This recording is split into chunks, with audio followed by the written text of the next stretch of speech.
ఒక విస్తారమైన అడవి ఉండేది. ఎత్తైన వృక్షాలు, మధ్యలో ప్రవహించే వాగులు ఆ అడవిని మరింత అందంగా తీర్చిదిద్దేవి. ఆ అడవిలో ఎన్నో జంతువులు జీవించేవి. వాటిలో శక్తివంతమైన జంతువులు పులి మరియు ఏనుగు. పులి తన గర్జనతో అడవిని వణికించేది. తన బలం మీద గర్వపడేది. వేటాడడం దాని జీవితం. ఏనుగు భీకరమైన శరీరం కలిగి ఉన్న హృదయం మాత్రం శాంతి సహనం నిండినది. గడ్డి ఆకులు తింటూ ప్రశాంతంగా జీవించేది. ఇతర జంతువులకు ఎప్పుడూ హాని చేయదు. పులి తరచూ తనలో తాను అనుకునేది, ఈ అడవిలో నాకంటే బలమైన జంతువు లేదు. నా గర్జనతోనే అందరూ భయపడుతున్నారు. నేనే అడవి రాజు. కానీ దూరం నుంచి ఏనుగును చూస్తే దాని మనసులో కొంచెం అసూయ కలిగేది. ఈ ఏనుగు ఎందుకో అందరి గౌరవం పొందుతుంది. దాని దగ్గరకు ఎవరూ వెళ్ళడానికి భయపడరు. కానీ నేను వచ్చినా భయంతో వణికిపోతారు. ఈ ఏనుగును ఒకసారి ఓడించగలిగితే నిజంగా నేనే రాజు అని అందరికీ తెలుస్తుంది అని అనుకుంది. ఒకరోజు ఏనుగు నది దగ్గర నీరు తాగుతూ ఉంది.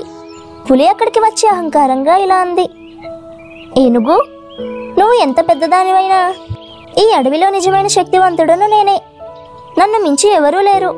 ఏనుగు ప్రశాంతంగా నవ్వుతూ ఇలా చెప్పింది, పులి, బలం అనే పదం కేవలం శరీరం శక్తి కాదు. సహనం, జ్ఞానం, ఇతరులకు హాని చేయని గుణం కూడా బలమే. పులి గర్జించి ఇలా అంది, నన్ను తక్కువ అంచనా వేయకు. ఒకరోజు నీకు నా శక్తిని చూపిస్తాను. ఏనుగు మాత్రం నీరు తాగి నిశ్శబ్దంగా అక్కడి నుంచి నడిచి వెళ్ళిపోయింది. పులి ఏనుగును నేరుగా ఎదుర్కోలేక మోసం చేయాలని అనుకుంది.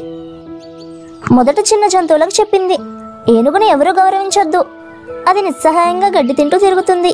నిజమైన వేటగాడు నేనే అని చెప్పింది. కాని జంతువులు సమాధానం ఇచ్చాయి, ఏనుగు ఎప్పుడూ మాకు హాని చేయదు.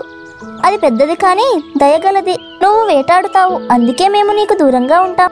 పులి కోపంతో ఉవ్వెత్తున ఎగిసిపోయింది. అవును, సరైన సమయం వచ్చినప్పుడు ఏనుగును నేనే ఓడించాలి అని ప్రతిజ్ఞ చేసింది. ఏనుగు ఈ మాటలు విన్నది, కానీ అది స్పందించలేదు. తనలో తానే అనుకుంది, బలవంతుడు తన బలం చూపించుకోవాలని తాపత్రయపడతాడు, కానీ నిజమైన బలవంతుడు శాంతంగా ఉంటాడు. పులి ఒకరోజు నిజాన్ని తెలుసుకుంటుంది అని ఏనుగు మనసులో అనుకుంది. ఒకసారి ఏనుగు అడవిలోని చెరువులో స్నానం చేస్తూ ఉంది.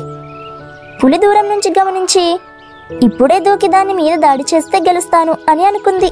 పులి చెరువులోకి దూకింది, కానీ ఏనుగు పెద్ద కండరాలపై దాని గోళ్లు పనిచేయలేదు.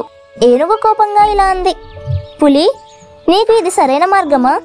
నేను నీకు ఏ హాని చేయలేదు. నువ్వు ఎందుకు ఇలా చేస్తున్నావు? పులి మౌనం వహించలేదు. నేనే అడవి రాజు, నిన్ను కూలదోసి నిరూపిస్తాను అని గర్జించింది. ఏనుగు తన తొండంతో పులిని ఎత్తి దూరంగా వదిలేసింది. పులి గాయపడి అవమానంతో వెనక్కి వెళ్ళిపోయింది. పులి ఓడిపోవడాన్ని తట్టుకోలేదు. ఇప్పుడు యుద్ధంలో కాదు, మోసంలో గెలవాలి అని నిర్ణయించింది. పులి కొన్ని నక్కలను, కోతులను చేర్చి చెప్పింది, ఏనుగును బలహీనంగా చూపించాలి. మీరు దాని మీద పుకార్లు చెప్పండి. నక్కలు, కోతులు ఇతర జంతువులతో చెప్పాయి. ఆ ఏనుగు ముసలిదైపోయింది, బలహీనమైనది అని చెప్పాయి. జంతువులు ఆ మాటలు నమ్మలేదు, ఎందుకంటే ఏనుగు ఇంకా బలంగా, ఆరోగ్యంగా ఉంది. ఏనుగు విన్న చిరునవ్వు మాత్రమే నవ్వింది. చివరికి పులి సహనం కోల్పోయింది. ఇక మోసం కాదు, నేరుగా యుద్ధమే అని గర్జించింది. ఒక ఉదయం ఏనుగు గడ్డి తింటూ ఉండగా పులి ఎదురుగా నిలిచింది. ఇవాళ నీ చివరి రోజు. నా బలం ముందు నీవు నిలబడలేవు అని పులి గర్జించింది. ఏనుగు నిశ్శబ్దంగా చెప్పింది, నేను యుద్ధం కోరను, కానీ నువ్వే నన్ను బలవంతం చేస్తే నేను వెనక్కి తగ్గను అని. పులి దూకింది. ఏనుగు తన తొండంతో దానిని పట్టుకొని నేల మీద గట్టిగా కొట్టింది. పులి మళ్ళీ లేచి దాడి చేసింది. ఈసారి ఏనుగు తన పెద్ద కాలి బరువుతో పులిని నొక్కింది. పులి కదలలేకపోయింది.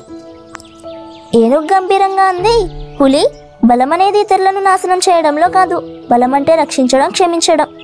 నువ్వు నన్ను గెలవలేవు, ఎందుకంటే నీలో అహంకారం మాత్రమే ఉంది. నా బలం, శాంతి, సహన, జ్ఞానం నన్ను మంచి ఏనుగుగా ప్రకటిస్తోంది. పులి ఊపిరి తీసుకుంటూ చెప్పింది, నువ్వు నిజమే అన్నావు. నేను బలమనే పేరుతో అహంకారాన్ని చూపించాను. నువ్వు శక్తివంతుడివి, కానీ ఎప్పుడూ దాన్ని దుర్వినియోగం చేయలేదు. అందుకే అందరూ నిన్ను గౌరవిస్తారు. ఇకపై నేను మారుతాను. ఏనుగు తన కాలు తీయగా పులి మెల్లగా లేచింది. ఇప్పటి నుంచి నేను అహంకరించను, ఇతర జంతువులపై దయ చూపిస్తాను అని వాగ్దానం చేసింది. ఆ రోజు నుంచి అడవిలో శాంతి నెలకొంది. పులి తన దురాశను విడిచిపెట్టింది. ఏనుగు మరింత గౌరవం పొందింది. మిగతా జంతువులు కూడా తెలుసుకున్నాయి. నీతి ఏంటంటే, బలం అనేది శాంతి, జ్ఞానం కలిసినప్పుడే నిజమవుతుంది.